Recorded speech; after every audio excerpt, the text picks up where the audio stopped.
말씀 모의사 나누겠습니다. 참으로 좋은 날입니다. 주님이 함께 하십니다. 좋은 일이 일어납니다. 기적이 일어납니다. 할렐루야. 오늘 합독한 말씀 창세기와 빌립보서에 있는 말씀을 가지고 무너지지 않는 삶, 이 제목으로 말씀의 은혜를 나누겠습니다. 인간을 정말 비인간적으로 만들고 이 세상에 함께 살기 힘든 존재로 만드는 것이 교만과 탐욕입니다. 교만과 탐욕이 인간의 마음을 사로잡으면 인간은 몰인정하고 비겁하며 무례하고 사나워집니다. 은혜를 원수로 갚고 비이성적이 되며 비상식적인 행동을 하게 되고 자기의 이익 외에 타인의 유익에 대해서는 추호도 동정을 갖지 않는 삐뚤어진 인격을 갖게 됩니다. 이와 같은 사람이 이루는 삶의 성취는 크고 작음을 불문하고 모두 다 바벨탑이 되어버리는 것입니다. 오늘날 우리가 소위 말하는 바벨탑의 유래는 이렇습니다. 하나님께서 육체가 된 인생들을 노아의 홍수를 통해서 심판하셨습니다. 40주 40야를 비가 와서 온 세계가 물에 잠겼습니다. 그래서 코로 숨을 쉬는 존재는 다 죽었으나 노아의 8 식구만은 방주를 통해 살아났습니다. 그 이후의 노아의 자손들이 하나님의 복을 받아 점점 왕성하고 수가 많아졌습니다. 이들이 때를 지어 동방에서 옮겨오다가 신할 땅에 머물렀습니다. 그리고 그 신할 땅에서 마음을 합쳐 큰 도시를 이루고 하늘에 닿는 탑을 세워 그들이 지상의 흩어짐을 면하고 인본주의적인 나라를 세우고 살자는 그러한 도모를 한 적이 있습니다. 그래서 그들이 이 바벨탑을 쌓았는데 이 바벨탑을 하나님께서 심판하신 것입니다. 그리고 이 바벨탑은 하나님을 반역하고 하나님의 뜻을 거역하고 인본주의로 인생을 살려하는 모든 인간의 도모를 상징하는 탑이 되어버렸습니다. 노아의 후손들이 신할 땅에 와 바벨탑을 쌓은 이유는 그들이 홍수로 인해 세상이 멸망당하는 것을 보고 큰 충격을 받았기 때문인 것입니다. 홍수 이후로 하나님께서는 다시는 홍수로 이 땅을 멸망케 하지 않으시겠다는 구름이 생기면 구름 속에 무지개가 나타나므로 보이는 무지개 언약을 통해서 하나님께서 지켜주시겠다는 약속을 했으나 그 약속을 그들은 믿지 않았습니다. 그래서 그들은 다시 하나님께서 홍수를 내시더라도 절대로 홍수로 인해 멸망을 받지 않을 높은 탑을 쌓기로 결심한 것입니다. 그래서 바벨탑을 쌓을 때 이 사람들이 가진 마음가짐이 완전히 잘못되었습니다. 그들은 우리가 탑을 쌓을 때에 그 꼭대기를 하늘에 닿게 하자 그렇게 말했습니다. 그것은 하나님의 심판이 다가올 때 우리가 그 심판을 무력하게 하자는 뜻입니다. 장차 우리가 멋대로 살아서 하나님께서 우리를 또다시 심판하신다 할지라도 우리의 탑 꼭대기가 하늘에 닿아 있으므로 하나님이 아무리 심판을 해도 홍수로 멸망당하지 않도록 하자. 그렇게 하여 하나님의 심판을 무력화하고 인본주의로 살아보자 하는 어리석은 자세를 취한 것입니다. 탑을 쌓아 탑이 하늘 꼭대기에 닿게 된다는 것은 하나님과 동등하게 되자는 것입니다. 그러므로 하나님과 우리가 동등하게 되어서 하나님의 심판을 우리가 맡고 하나님께 도전하자는 나쁜 생각을 가졌습니다. 그뿐 아니라 그들은 이 탑을 쌓아서 우리 이름을 내자고 말했습니다. 하나님의 성모를 높이자고 하지 않고 우리의 이름을 내자는 것은 인본주의의 시작이자 무신론의 씨앗인 것입니다. 하나님은 필요 없고 이제는 우리 인간이 지배하는 세계를 만들고 살자는 뜻이므로 이것이 인간 교만의 시작인 것입니다. 왜냐하면 사탄도 자기가 북극에 올라 바로 하나님 보좌 옆에 자신의 보좌를 두고 하나님과 동등하게 되자고 했기 때문인 것입니다. 그리고 이 사람들은 우리가 전 지구 위에 흩어짐을 면하자라고 말했습니다. 하나님께서는 온 땅 위에 흩어져 땅을 채우며 살라고 말씀하셨는데 그들은 하나님의 뜻에 정면으로 대결하고 우리 인본주의적인 왕국을 세우자, 우리가 흩어짐을 면하고 인간의 욕망을 달성하며 살자고 말했습니다. 따라서 바벨탑이라는 것은 인간 교만의 상징이요 인간의 탐욕의 상징인 것입니다. 인간은 교만과 탐욕을 가지고 하나님께 정면으로 대결하여 하나님과 동등한 존재가 되고 하나님께서 원하시는 것이 아닌 인간이 원하는 것을 하고자 하여 바벨탑을 쌓기 시작한 것입니다. 날이 갈수록 신할 땅에는 거대한 도시가 건설되고 탑은 높아지기 시작했습니다. 모든 족속과 언어가 하나이므로 단결하니 그 힘이 막강했습니다. 그러자 하나님께서 우리가 내려가서 인간들이 쌓는 탑을 보자. 저들이 언어가 하나요 종족도 하나이니 저들이 이 일을 도모하였으므로 이후로 막을 자가 없을 것이라고 말씀하셨습니다. 하나님께서 인생에게 얼마나 큰 능력을 주셨기에 하나님 자신이 친히 그렇게 말씀하셨습니다. 역청으로 시멘트를 삼아 탑을 쌓아 올려가는데 무척 거창합니다. 하나님께서 그들의 교만과 탐욕을 흩으시기 위해서 바벨탑에서 언어를 혼잡하게 하셨습니다. 그때까지는 인간이 모두 한 언어를 사용했는데 하나님께서 바벨탑에서 언어를 혼잡케 하니 여기에서 한국어, 일본어, 러시아어, 중국어, 영어, 불란서 여러 말이 생기게 되었습니다. 순식간에 말이 달라지니 벽돌을 올리라 하니 역청을 올리고 의사소통이 안되고 사상이 통일이 안되어 일을 할 수 없게 되었습니다. 사람은 적은 일이나 큰 일이나 의사소통이 되고 사상이 일치가 되어야 일이 진행되지 사상이 분열되고 대결되면 아무 일도 못하는 것입니다. 이 바벨탑의 사건을 통해서 볼 때 우리가 뭉쳐 하나가 되면 큰 일을 할 수가 있고 서로 분리되고 대결하면 모든 도모가 무너진다는 것을 알 수 있습니다. 그들이 모여 거대한 바벨탑을 결사적으로 쌓아가다가 말이 달라지니 사상이 달라지고 서로 마음이 통하지 않습니다. 이러므로 같은 말을 하는 사람끼리 서로 모여 그들은 흩어지기 시작했습니다. 같은 말을 하는 그룹을 통해서 온 지구로 흩어져 오늘날처럼 살게 된 것입니다. 하나님께서 언어를 혼잡하게 하심으로 오늘 이 상생의 언어가 이렇게 많고 서로 대화가 되지 않고 마음이 통하지 않는 것입니다. 나중에 우리가 구원받아 천국에 올라가면 이런 혼잡한 언어는 없어질 것입니다. 우리는 모두 같은 언어를 사용하고 같은 마음을 갖고 살게 될 것입니다. 같은 말을 한다는 것은 대단히 중요한 것입니다. 그런데 하나님께서 오셔서 그들의 언어를 혼잡케 함으로 그들의 바벨탑 쌓기를 그치고 뿔뿔이 흩어지고 말았습니다. 이를 통해 하나님께서는 반드시 인간 교만과 탐욕의 바벨탑을 심판하신다는 것을 볼 수가 있는 것입니다. 인간이 하나님을 대적하여 교만하고 하나님의 뜻을 반역하고 인간이 탐욕대로 살려고 할 때 벌써 그 속에는 파멸의 씨앗이 있는 것입니다. 한순간에 그들의 바벨탑은 무너져버리고 말게 되는 것입니다. 두 번째로 우리가 알아보고자 하는 것은 역사 속에 계속된 바벨탑인 것입니다. 인간은 처음의 그 바벨탑을 쌓은 것이 아닙니다. 인간의 역사를 통해 사람들은 모일 때마다 하나님을 대적하고 바벨탑을 쌓은 것을 알 수가 있습니다. 고 아놀드 토인비 박사는 20세기의 인류 역사 중 20개 이상의 인류 문명이 무너져 갔다라고 말했습니다. 그러므로 20세기 동안에 20개 이상의 바벨탑을 쌓은 문명이 무너져 버린 것입니다. 오늘 우리가 살고 있는 현대 속에서도 우리가 아는 바벨탑들이 무너졌고 지금도 무너지고 있는 것입니다. 우리는 독일의 히틀러 나치 제국의 바벨탑이 무너진 것을 보았습니다. 히틀러는 무신론적 인본주의 국가를 세우고 독일 국민인 아리안 민족이 세계에서 가장 우수한 민족으로서 세계를 지배한다고 하면서 유대인을 가장 천한 민족으로 여기고 박멸하고자 하여 600만 이스라엘 유대인을 가스실에서 죽였습니다. 그리고 그들은 무력으로 온 유럽을 통일하려 하여 아리안 민족이 다스리는 세계를 세우겠다고 하여 교회의 문을 닫아버리고 주의 종들을 감옥에 가두고 신앙을 짓밟아 버렸습니다. 완전히 히틀러 중심으로 독일 민족이 지배하는 바벨탑을 세우려고 했습니다. 그리하여 세계 2차 대전을 일으켰고 온 유럽을 전쟁 가운데 몰아넣었지만은 결국 하나님의 심판을 받아 연합군에 의해 히틀러의 나치 제국은 파멸되고 마른 것입니다. 그들의 바벨탑입니다. 그들의 교만과 탐욕으로 하나님 없는 무력으로 자기 민족만이 세계를 지배하는 그런 나라를 세우겠다고 하다가 파멸이 되고 만 것입니다. 아시아에서도 일본 제국주의와 대공화 공영권 운동이 파멸된 것을 우리는 보았습니다. 아마테라스, 오미가미와 천황을 우상으로 섬기는 일본은 정면으로 야훼 하나님을 대적하는 나라입니다. 그 나라가 서양 문물을 명치유신 때에 받아들여 현대화된 국가를 건설한 후에 아마테라스, 오미가미를 섬기는 신도주의와 천황을 섬기는 아시아 공영권을 형성했던 것입니다. 그래서 독일의 히틀러와 같이 일본도 그들의 신과 그들의 철학이 다스리는 아시아 제국을 세우겠다고 하여 2차 세계대전을 일으킨 것입니다.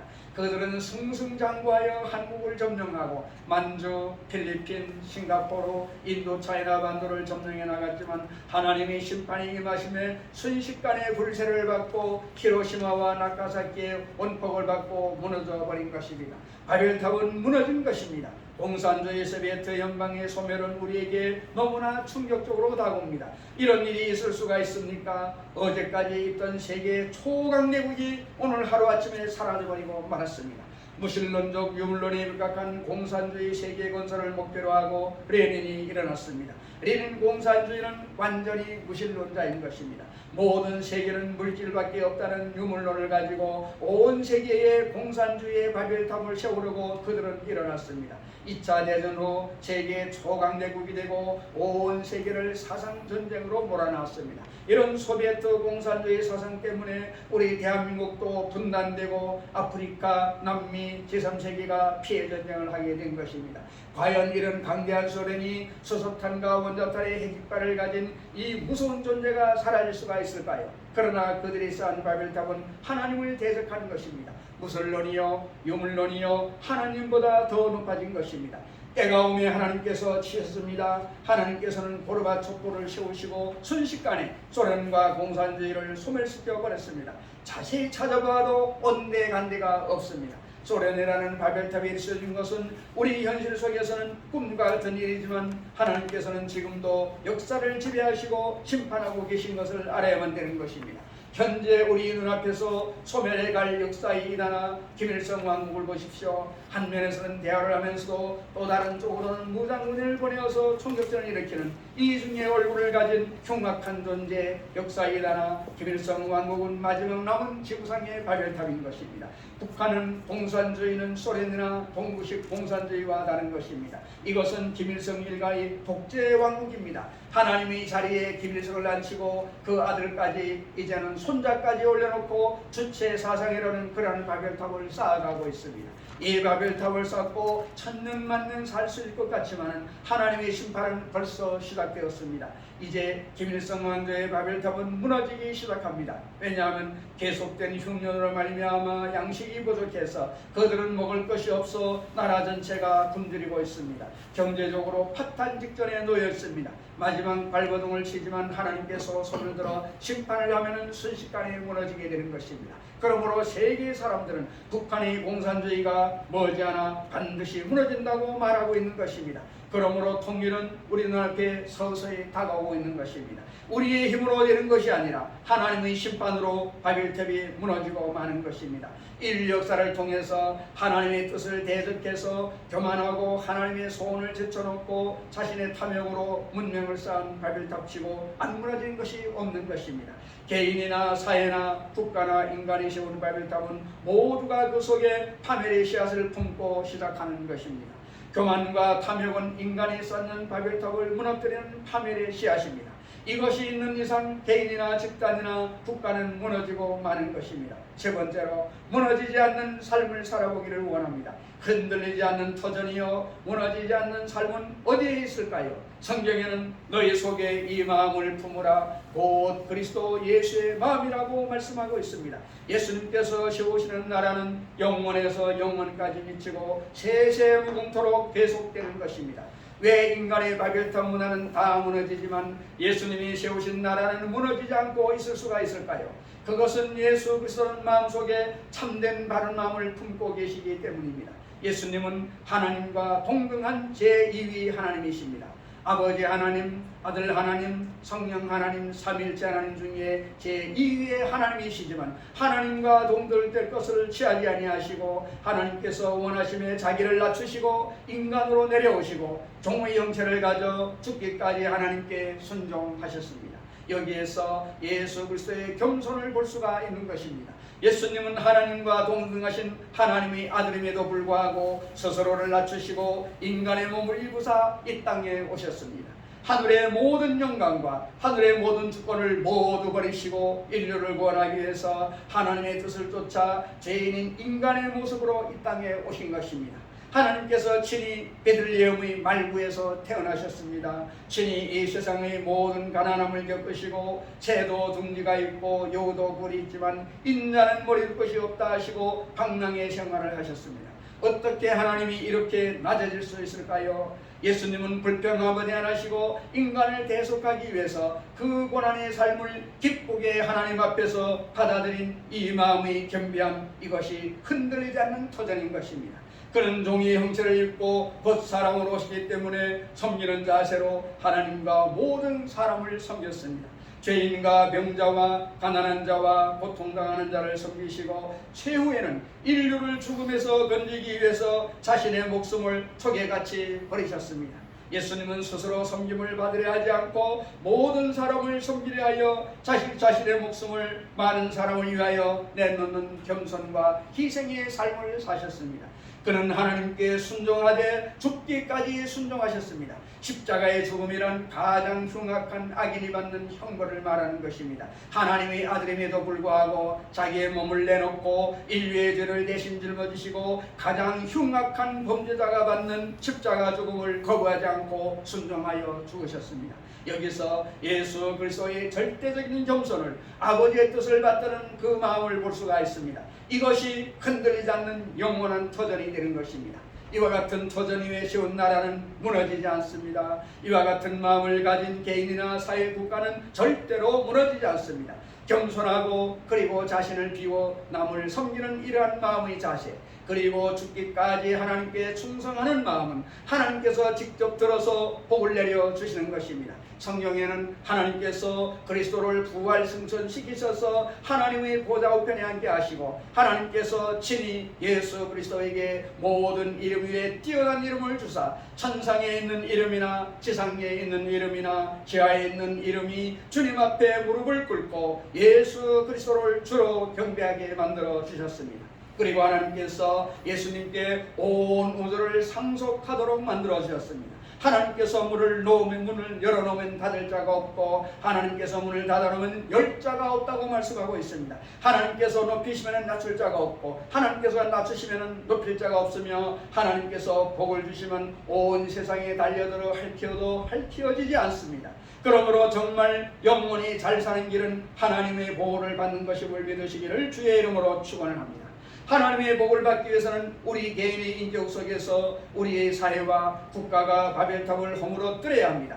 인본주의적인 교만, 탐욕의 바벨탑을 무너뜨리고 우리는 하나님 앞에서 마음을 겸손히 낮추어 언제나 하나님 중심으로 살고 우리의 욕심을 따라 살지 말고 하나님의 뜻을 따라 먼저 그의 나라와 그의 의를 구하면서 살고 죽기까지 하나님께 충성하는 마음을 가지고 있을 때 하나님께서 하늘문을 여시고 우리에게 복을 내려주시는 것입니다. 하나님께서 복을 주시면 천년 만년이 지나가도 무너지지 않습니다. 그것은 인간이 세울 바벨탑이 아니라 하나님의 아들과 함께 세우는 영원한 천국이 되는 것입니다. 우리가 개인이나 집단이나 사회국가가 교만이나 탐욕에 잡혀 하나님을 등지는 인본주의적인 바벨탑을 쌓으면 벌써 그 속에는 멸망의 씨앗이 있어서 때가 오면 순식간에 파멸되고 마는 것입니다. 오직 파멸치 않는 삶과 영원한 나라는 하나님의 나라입니다. 하나님의 나라는 그리스도 예수의 마음의 바탕 위에 세워지는 것입니다. 너희 안에 이 마음을 품으라 곧 그리스도 예수의 마음이라고 말씀하셨습니다. 예수님은 높은 데 마음을 두지 않으시고 낮은 곳에 마음을 두었습니다. 예수님을 섬김을 받으려 하지 않으시고 섬기려 하셨습니다. 예수님은 죽기까지 자기 욕심을 버리시고 하나님께 순복하셨습니다. 내 뜻대로 하지 마옵시고 아버지의 뜻대로 하옵소서. 그로 말미암아 하나님의 축복을 받아 영원히 높임을 받으시고 만물을 상속받게 되셨습니다. 그러므로 오늘 우리는 성령의 도우심을 받아 예수 그리스도를 구주로 모셔서 구원을 받고 우리의 삶 속에 그리스도 예수의 마음을 품고 있을 때 우리는 일어서나 앉으나 나가나 들어오나 하나님을 복을 받게 되는 것입니다. 그러나 그렇게 하지 않고 그리스도를 거부하고 하나님을 반역하고 인본주의적인 고만을 가지고 인간의 탐욕을 가지고 인생을 건설해 나가면은 그는 크고 작은 바벨탑을 세우는 것입니다. 조만간 그 바벨탑은 무너지고 말게 될 것입니다. 정치적인 바벨탑, 경제적인 바벨탑도 무너지고 말게 되는 것입니다. 인간 사회에서 하나님을 반역하고 세워진 모든 바벨탑은 다 때가 오매 무너져버리고 말게 되는 것입니다. 그러므로 아놀드 토인비 박사가 말한 것처럼 인류 문명 20세기 동안 인간이 피땀 흘려 세웠지만 20개의 문명이 다 무너지고 만 것입니다. 오직 모래의 집을 짓지 아니하고 반석의 집을 지을 수 있는 길은 예수를 구주로 모시고 그리스도 예수의 마음을 품고 사는 것입니다. 이럴 때 그는 무너지지 않는 삶을 누리게 되는 것입니다. 우리 모두 무너지지 않는 삶을 짓고 늘 주님과 동행하는 삶을 살아가는 하나님의 백성들 되시기를 주 예수 그리스도의 이름으로 축원을 드립니다.